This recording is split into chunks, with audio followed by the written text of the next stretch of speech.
So, Conor, record jobless fall here. Lowest unemployment rate since 1975. The labour market is tight by any definition. Why aren't wages rising?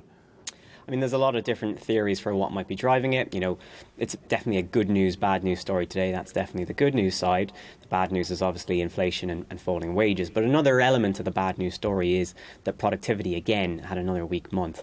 And, you know, there's other factors involved in why wages might not be rising. But I think at the heart of it is getting productivity rising again in the UK is such a massive challenge that's been going on for years and years now.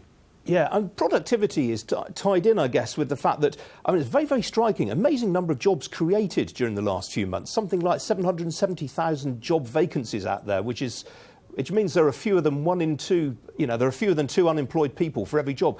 Are these people without the skills to fill these roles?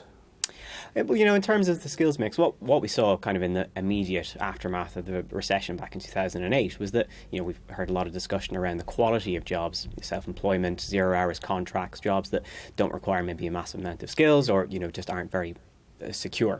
But what we've seen in recent months has been that the majority of the growth in jobs has been in full-time employees. So, the idea is that these should be kind of better positions, more secure and hopefully a bit better paid. But there's no evidence yet of that translating into any sort of wage growth from that point. Yeah, it's quite striking. We talked an awful lot over the last few years about part-time jobs being on the rise. It's full-time jobs at the moment. Why do you think that is? As you say, it could be to do with the labour market becoming tighter. If you're an employer trying to find people and you're already, you're aware of how high the vacancy rates are in other firms, maybe only offering a full-time position is a way to get people through the door. And what we've seen, similar trends with 0 hours contracts where they had risen really quickly over the last couple of years. In the last 6 months or so, we've started to see that number tail off or even fall. So I think we could be starting to see a shift in that direction, but whether or not it starts to translate into higher wage pressure is another question. Yeah, there was also a big rise during the period in the number of EU nationals working in the UK. I've seen it suggested in one or two places that employers have been trying to lock in some of these people before Article 50 was triggered and divorce proceedings were instituted.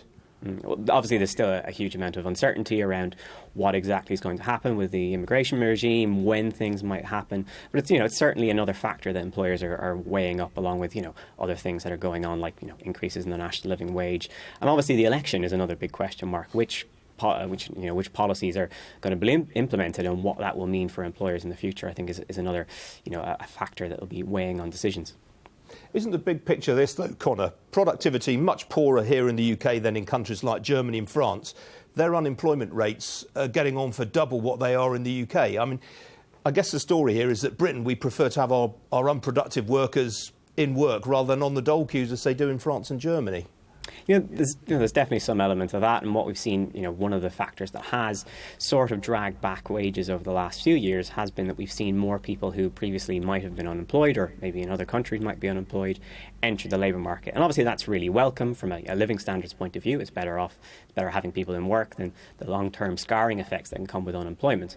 But it shouldn't just be seen as a straight trade-off that you either have one or the other. And I think going into the election, it's really key that firms, as well as the parties themselves, are thinking, well, how do we start to improve the skills and the quality of the jobs in the British workforce to get the best of both worlds, basically. All right, Conor D'Arcy, got to leave it there. Thanks for joining me.